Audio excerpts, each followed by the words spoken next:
Flashing across California desert skies, the airplanes you see here are writing new chapters in the story of man-made flight. There she goes. This is my first opportunity to greet you as Deputy Administrator of the National Aeronautics and Space Administration. Together, you and I must make our new agency the most unusual place. An organization that can challenge conventional wisdom.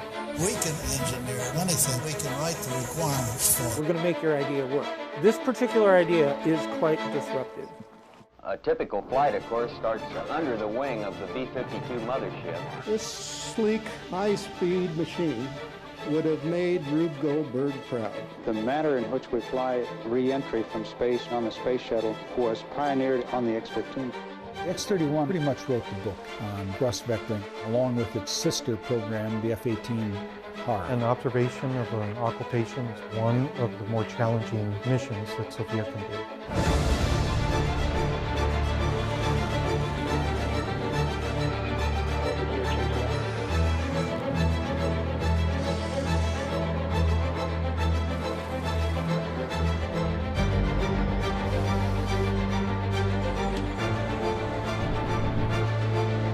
Right now, we are looking at the dawn of a new era of aviation.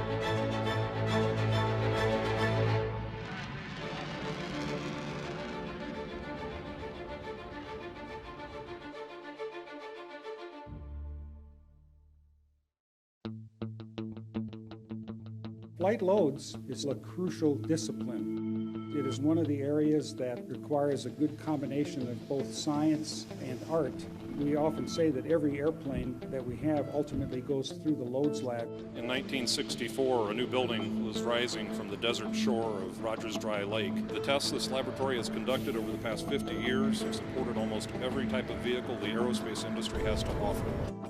We do a lot of testing in the laboratories to make sure that components are going to withstand the environments that they will see. Every time we go away from the standard configuration on a vehicle, it changes the loads, and we've got to understand how that affects the forces and stresses and things going on within the airplane. We in the Flight Loads Lab have been interested in thermal testing for many years. These specimens are being exposed to temperatures from 400 degrees to 1,000 degrees Fahrenheit. In order to precisely calibrate the thermal effects on the strain gauges, ground heating tests were conducted.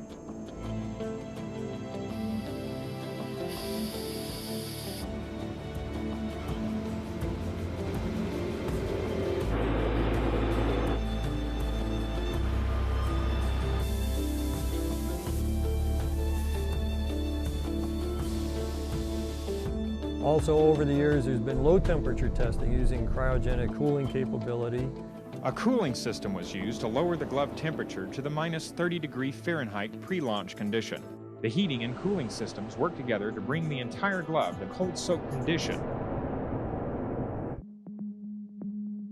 The type of loads that a wing will experience in flight are bending loads, torsion loads, and shear loads. They're loads that are applied to the wings as a result of the air loads that are put onto the airplane when it's flying or when it's maneuvering.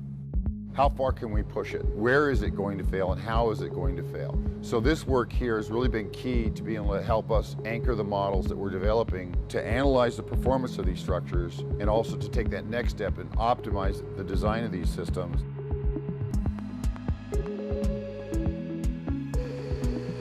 The second HIMAT aircraft underwent extensive ground vibration testing after its delivery to the UL Dryden Flight Research Center. Any aircraft in flight has resonant modes which occur as its structure flexes under aerodynamic loads. These flexures can become rapid and large. Under extreme conditions, they may even result in structural failure. In Dryden's Flight Loads Research Facility, mechanical vibrators are attached to portions of the aircraft structure. As the aircraft structure is excited at known amplitudes and frequencies, its mechanical responses are carefully measured and tabulated. So we're trying to understand how the airplane rings, basically like a bell. You actually want to see the structural characteristics and how it behaves. Once you go and fly it, if you experience any flutter or dangerous vibration motions, then it's practically too late. We can tell if the structure is sound. With all this data, we'll be able to update our models, which will be used in our flutter analysis to validate that we are good and can give flight clearance for the vehicle. In inertia testing, understanding basically how the mass is distributed around a vehicle, which gets important for the control laws.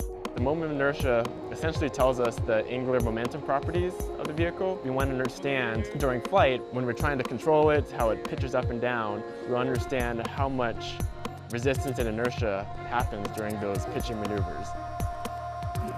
We need to know for certain that our sensors are behaving properly so that when we put them on our structures or put them on our vehicles, we actually believe the data that's coming off. Not only test a large test article, but to bring in some new test techniques like the FOSS and really calibrate that against more traditional strain measurements and the finite element modeling. The Flight Loads Lab here at NASA Armstrong performs some of the most sophisticated tests that I've seen on vehicles, flight vehicles as well as entry vehicles. This facility is not only very unique, but it's a national treasure.